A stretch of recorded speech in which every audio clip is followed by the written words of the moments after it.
Matinding takot at pangamba ang iniwan na Bagyong Christine sa mga lubhang naapektuhan nito. Kaya ito po ang panahon na pinakakailangan nila na isang malakas na support system. Kaya may mga nagkakasa ng libreng counseling session para sa mga biktima ng bagyo. Saksi, si Nico Wahe.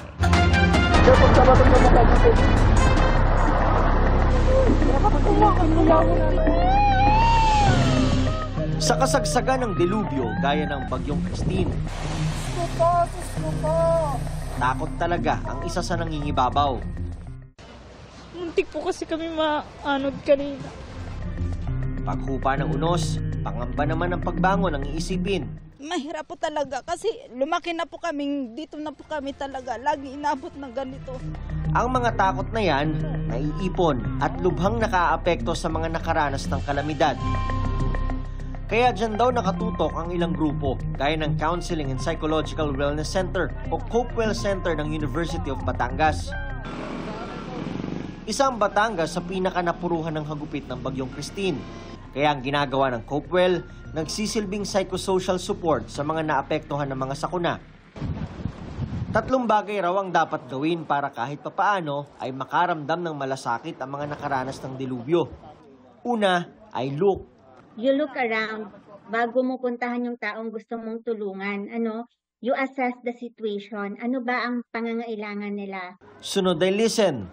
You go there, you listen to their stories, kung ano man ang sasabihin nila, but it doesn't end there, na nakinig ka lang sa kanila, na nagkakwentuhan kayo. Now, you've learned kung ano ba ang mga pangangailangan niya. At ang pinakamahalaga raw, matapos makinig, ay ang link. We link them to somewhere, to people, to agencies, to another specialized help na mas matutulungan sila. You know, when you say psychological first, it's just a short-term, kumbaga on-the-ground intervention. So pupunta tayo doon, we'll help them, and then we lead them to the better help. Marami raw sa mga kababayan natin ang in denial na kailangan nila ng mental support pagkatapos ng kalamidad. Posible raw na nakakahon na sa mga salitang matatag at sanay na. At hindi napapansing lunod na pala sa mga isipin. It will open their eyes na kailangan ko pala ng someone who will listen to me. Kailangan ko pala ng aakay sa akin into embracing itong pain na nararamdaman ko, itong trauma na nararamdaman ko. Free counseling ang Copewell Center. Mayroon din silang kinakasang proyekto na sila ang pupunta mismo sa mga nasalanta ng Bagyong Christine. Ang Philippine Red Cross all-in-one din sa pagbibigay ng tulong sa mga kababayang nangangailangan.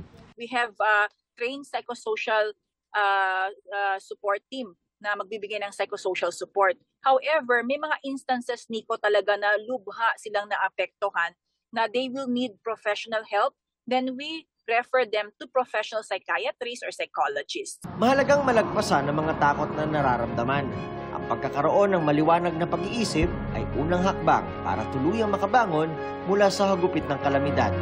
Para sa GMA Integrated News, Nico Wahe, ang inyong saksi.